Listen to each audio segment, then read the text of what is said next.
Hello யூஎஸ், welcome to டாப்பா TNPSC. நாம் தொடர்ந்து previous year question paper Tamil பார்த்துட்ருக்கோம். வாங்க இந்த வீடியோக்குள்ளே போகலாம். அகரவரிசையில் அமைந்துள்ளதை கண்டறிய பார்த்தோம்னா மனத்துயர், மீமிசை, முன்னீர், மேடு பள்ளம், இதுதான் அகரவரிசையில் அமைஞ்சிருக்கு.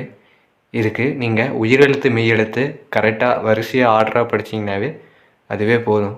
அடுத்தது குடித்தளியி கோல் ஓச்சும் எவ்வகை அளபடை அப்படின்னு பார்த்தோம்னா சொல்லிசை அளபடை. இதில் இந்த குளித்தளியே அதை மட்டும் வச்சுக்கிட்டோம்னா கரெக்டாக ஞாபகம் வச்சுக்கலாம். அடுத்தது கருவி கருத்தா இவ்விரண்டும் மட்டும் உணர்த்தும் வேற்றுமை மூன்றாம் வேற்றுமை. அடுத்தது ஊரும் ஊர் பெயர்களும், இதையும் நம்ம ஏற்கனவே பார்த்துருக்கோம். குறிஞ்சி அப்படின்னா சிறுகுடி, முல்லை அப்படின்னா பாடி சேரி, மருதம் அப்படின்னா பேரூர் மூதூர், நெய்தல் அப்படின்னா பட்டினம் பாக்கம். அடுத்தது இதை பாருங்கள், இது எதுகையே மோனை ஏதோ ஒன்று கொடுத்துருக்காங்க, ஆனால் ரெண்டுமே ஒரே தான். கூலைனா என்னென்னு பார்த்தோம்னா 1, 2, 3 சீர்களில் வரும். மேற்கதுவாய் அப்படின்னு பார்த்தோம்னா 1, 3, 4 சீர்களில் வரும். கீழ்கதுவாய்ன்னு பார்த்தோம்னா 1, 2, 4 சீர்களில் வரும். முற்று அப்படின்னா 1, 2, 3, 4 ஆகிய அனைத்து சீர்களிலும் வரும். அடுத்தது டப்பிங், டைரக்டர் என்ற ஆங்கில சொல்லுக்கு நேரான தமிழ் சொல்லை தேர்ந்தெடுக்க அப்படின்னு பார்த்தோம்னா டப்பிங்னா ஒளிச்சேர்க்கை, டைரக்டர்னா இயக்குனர். அடுத்தது ஈற்றில் ஐகாரம் குறைந்து வந்த சொல் திண்ணை. ஈற்றில் ஐகாரம் குறைந்து வந்த சொல் திண்ணை. ஐ வருது, ஈற்றில் அப்படின்னா கடைசியில் அர்த்தம். அடுத்து கூகை, உரிய மரபு சொல்லை எழுதுக. கூகை குளரும். அடுத்தது ஸ்நாக்ஸ் என்ற ஆங்கில சொல்லிற்கு பொருத்தமான தமிழ் சொல்லை தேர்ந்தெடுக்க. ஸ்நாக்ஸ்னா சிற்றுணா. அடுத்து மூன்றடி சிற்றெல்லையை பாடும் பா ஆசிரியப்பா. அடுத்தது மரபு சொற்கள் இல்லாத தொடர் எதுன்னு பார்த்தோம்னா சிங்கம் முழங்கும், பூனை கீச்சிடும், புறா குணுகும், பண்டு முரளும். இதில் புறா குணுகும்ங்கிறது மட்டும் பாருங்க, மற்றதெல்லாம் 1, 3, 4 இது சரி. பூனை கீச்சிடும்ங்கிறது தவறு. அடுத்து கலிங்கத்து பரணி பாடப்படும் பாவகை என்னன்னு பார்த்தோம்னா கலித்தாலிசை. அடுத்து கணவனை தேடி அலைந்த சங்ககால பெண்பார் புலவர் வெள்ளி வீதியார். கணவனை தேடி அலைந்த சங்ககால பெண்பார் புலவர் வெள்ளி வீதியார். அடுத்து உண்பது நாளி உடுப்பவை 2 பிறவும் எல்லாம் ஓர் ஒக்குமே அப்படின்னா இப்பாடல் வடி இடம்பெற்றுள்ள நூல் புறநானூறு. சிறுபுல் நீர் நீண்ட பனையளவு காட்டும் படித்தால் என்ற பாடலடியை இயற்றியவர் கபிலர். திருக்குறள் எத்தனை மொழிகளில் மொழிபெயர்க்கப்பட்டுள்ளது? 107 மொழிகள். இது வந்து ஓல்டு புக் பேக், ஓல்டில் இருக்குது, ஓல்டு கொஸ்டின் பேப்பரில். Old question paper plus old புக்லேயும் இருக்குது. வருகை பருவம் என்பது குழந்தை 13ஆம் திங்களில் பாடுவது தான் வருகை பருவம். அடுத்து உலகு குளிர எமது மதியில் ஒழுகும் அமுத கிரணமே என்று தொடங்கும் பாடல் எந்த பருவத்தில் இடம்பெற்றுள்ளதுன்னு பார்த்தோம்னா வருகை பருவம். உமர் புலவரின் காலம் கிபி 17ஆம் நூற்றாண்டு.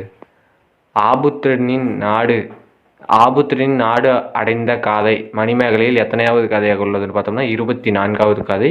24 வச்சுங்க. அடுத்து சரியான பொருள் தருக. ஆயம் அப்படின்னா தோழியர் கூட்டம்.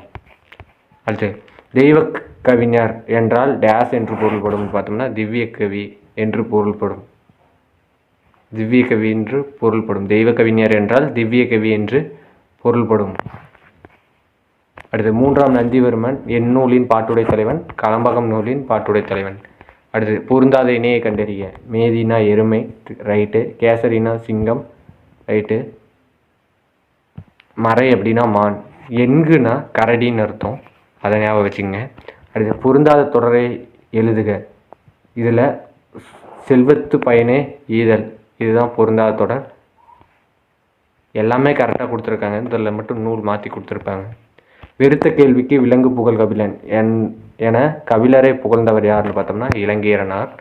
அடுத்தது வெஞ்சின விரல்வேர் காளையோடஞ்சி லோதியை வரைக்கரை தீமே பாடியவர் யாருன்னா ஓதலாந்தையார்.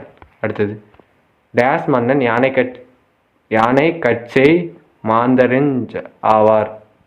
சேர மன்னன் தான். அடுத்து அகநானூற்றில் 6, 16 என எண்களாக வருபவை மருதம். நல்லந்தோனார் நெய்தல் கலியில் பாடிய பாடல்கள் 33.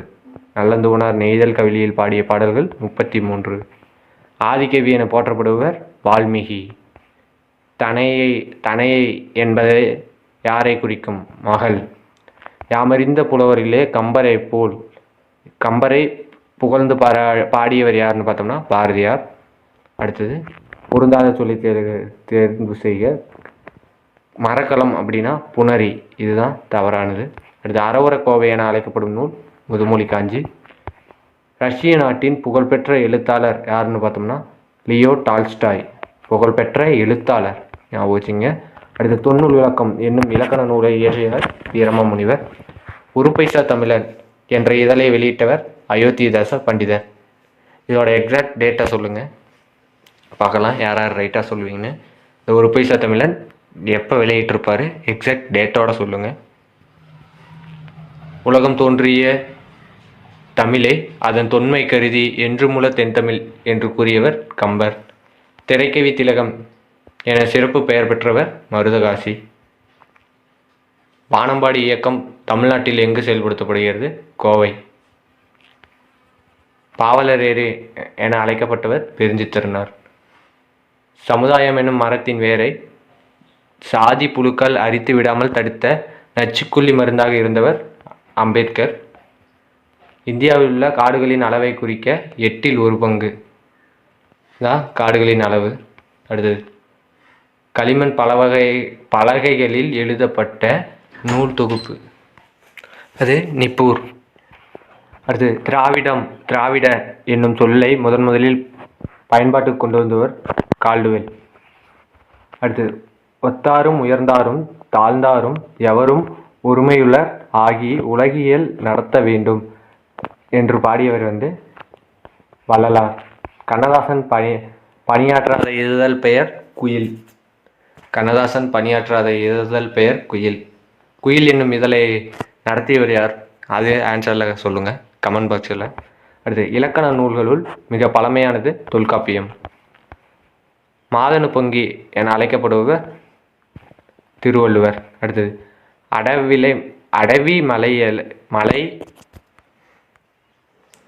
அடவி மலையாரெல்லாம் கடந்து போகி திண்ணமுறு தடந்தோளும் உளமுங்கொண்டு அடிகோடிட்ட சொல்லிற்கு பொருத்தமான இலக்கண குறிப்பை தருக. உம்மை தொகை உரிச்சொற்றொடர். அதாவது அடவி மலை யாரெல்லாம், அதுக்கு உம்மை தொகை. தடந்தோளும் அப்படின்னா உரிச்சொற்றொடர். இந்த உரிச்சொற்றொடருக்கு சால, உரு, நனி, தவ, பட, மா, இதெல்லாம் ஞாபகம் வச்சுக்கோங்க. இது வந்தாவே உரிச்சொற்றொடர்னு எழுதிடுங்க, முன்னாடி வரணும். இதோட இந்த வீடியோ முடியுது. இந்த வீடியோ பிடிச்சிருந்தா லைக் பண்ணுங்கள், ஷேர் பண்ணுங்கள், சப்ஸ்கிரைப் பண்ணுங்கள். நன்றி.